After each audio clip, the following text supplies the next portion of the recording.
बच्चों बहुत स्वागत है आप लोगों का केमिस्ट्री क्लास में। मैं हूं आपका केमिस्ट्री टीचर सुनील यादव। बच्चों आज एक नए टॉपिक के साथ मैं आपके साथ हूं। बच्चों आज मैंने जो टॉपिक लिया है वो टॉपिक मैंने पर्यावरणीय रसायन से लिया हुआ है। इसके अंतर्गत बच्चों मैंने कुछ क्वेश्चंस आपके सामने लिए हुए हैं। सबसे पहला क्वेश्चन मैंने लिया हुआ है बच्चों टीएलवी क्या होता है। मैं आपको बताना चाहूंगा टीएलवी क्या होता है। बच्चों इसके अलावा मुख्य वायुमंडलीय प्रदूषक कौन कौन से होते हैं, मुख्य वायुमंडलीय प्रदूषक कौन कौन से होते हैं, यह अगला प्रश्न है। और बच्चों इसके अलावा मैंने आपके सामने लिया हुआ ग्रीन हाउस गैसें कौन कौन सी हैं और ये गैसें जो है वो ग्रीन हाउस प्रभाव कैसे उत्पन्न करती हैं उनके बारे में एक संक्षिप्त सी जानकारी हमको होगी। तो बच्चों ये कुछ महत्वपूर्ण प्रश्न है। प्रश्नों के आधार पर ही मैंने टॉपिक लेना प्रारंभ कर दिया ताकि आप समझ सकें कि इसी तरह के जो प्रश्न है वो एग्जाम में पूछे जाते हैं। और बच्चों ये प्रश्न जो है वो विगत माध्यमिक शिक्षा मंडल के आधार पर जिन्होंने बोर्ड परीक्षा या बोर्ड के पैटर्न पर परीक्षा दी थी, आप देखेंगे कि 2019 में पूछे गए प्रश्नों में से एक है। काफी बार पूछे जाते हैं और संभावना इस बार भी हो सकती है। तो बच्चों मैंने सबसे पहले आपके सामने लिया हुआ है टीएलवी के बारे में। तो समझिए क्या होता है। बच्चों मैं कह रहा हूं प्रदूषण की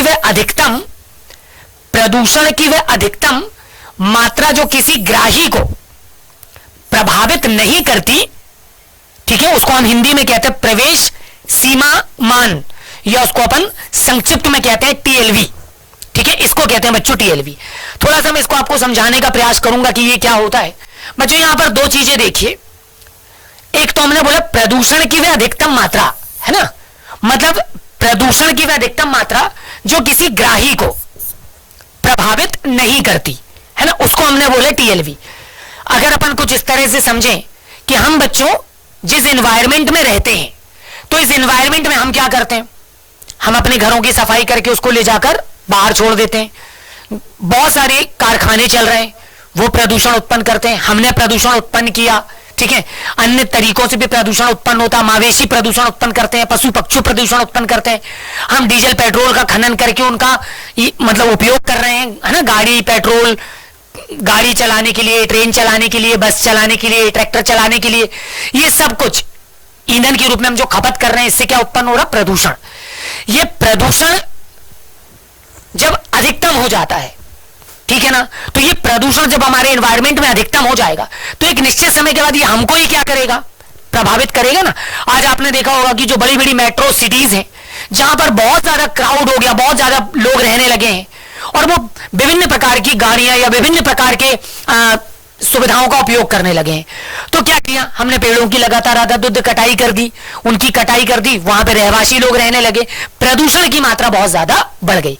जब प्रदूषण बहुत ज्यादा बढ़ जाएगा तो वहां पर ऑक्सीजन की मात्रा अपने आप क्या हो जाएगी बच्चों, कम हो जाएगी। अब प्रदूषण की मात्रा कम हो जाएगी तो हमको क्या चाहिए, ऑक्सीजन चाहिए ना अपने जीवन को जीने के लिए। अब जब हमारे पास ऑक्सीजन नहीं होगी तो ये प्रदूषण ही को क्या करेंगे, हम एब्जॉर्ब करेंगे। अब प्रदूषण हम लेंगे तो हम ग्राही हो गए क्योंकि हम प्रदूषण ही तो ग्रहण कर रहे हैं।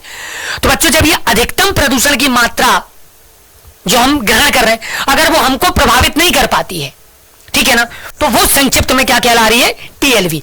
लेकिन अगर मान लो वो हमको प्रभावित कर जाती है तो सीधी सी बात है, हम अस्वस्थ हो जाएंगे, हम बीमार हो जाएंगे। ठीक है बच्चों, ये संक्षिप्त सा क्वेश्चन है, इसके बारे में बहुत ज्यादा डिटेलिंग दी जा सकती है लेकिन मैंने उतनी ज्यादा डिटेलिंग नहीं ली। संक्षिप्त में जो प्रश्न पूछा गया था केवल उसी का आंसर आपको देने की कोशिश की है। ठीक है, अध्याय बहुत ही इंटरेस्टिंग है और भी जब इससे प्रश्न निकलेंगे तो आपको देखने को मिलेंगे। बच्चों इसके अलावा मैंने जो अगला लिया हुआ है वो प्रश्न है मुख्य वायुमंडलीय प्रदूषक। बच्चों मुख्य वायुमंडलीय प्रदूषक में सबसे पहले आता है धुआं। ठीक है बच्चों, इसके अलावा कुछ सूक्ष्म कण, फिर कुछ गैसें मैंने लिया हुआ जैसे sulphur dioxide, carbon dioxide, carbon monoxide, nitrous oxide, NO।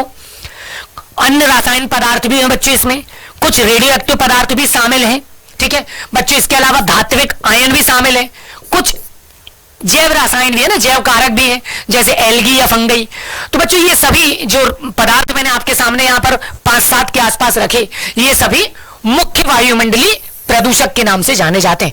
अगर आपसे पूछा जाए कि मुख्य वायुमंडलीय प्रदूषक क्या हैं, उनको पंक्तिबद्ध कीजिए या एक के बाद एक उनको क्रमगत आपको पूछा जाता है, तो इस तरीके से आप इनके संदर्भ में जानकारी दे सकते हैं।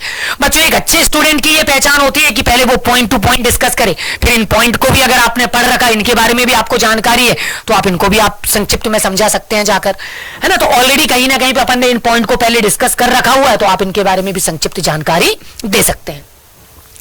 बच्चों, इसके अलावा मैंने जो प्रश्न आपके सामने लिया हुआ है वो है ग्रीन हाउस गैसें। मैं आपको बताना चाहता हूं बच्चों, ग्रीन हाउस गैसें क्या होती हैं। तो सबसे पहले आपको बता दूं कि ग्रीन हाउस गैसों के लिए जो मुख्य घटक होते हैं उसमें सबसे पहला है CO2, कार्बन डाइऑक्साइड एवं जलवाष्प। बच्चों, CO2 और जलवाष्प जो है सबसे प्राथमिकता वाली गैसें हैं, ठीक है, गैसों के रूप में मौजूद है।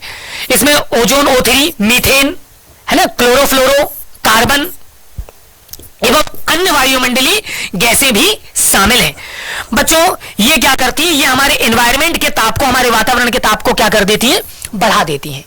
और जब वातावरण का ताप बढ़ जाता है तो उसकी वजह से क्या होता है, हमारा जो आप कह दें कि जो वातावरण का जो एक क्लाइमेट है वो चेंज होने लगता है। इस परिघटना को हम क्या कहने लगते हैं, ग्रीन हाउस प्रभाव कहने लगते हैं। यानी जब ग्रीन हाउस प्रभाव हमारे एनवायरनमेंट में क्रिएट होता है तो होता क्या है, अमूमन बारिश के समय पे बारिश जब होनी चाहिए नहीं होगी, आकस्मिक हो जाएगी, है ना। अगर होनी चाहिए बारिश तो सीमित तौर पर होनी चाहिए, तो अधाधुंध बारिश हो जाएगी, बेमतलब के आंधी तूफान उत्पन्न हो जाएंगे।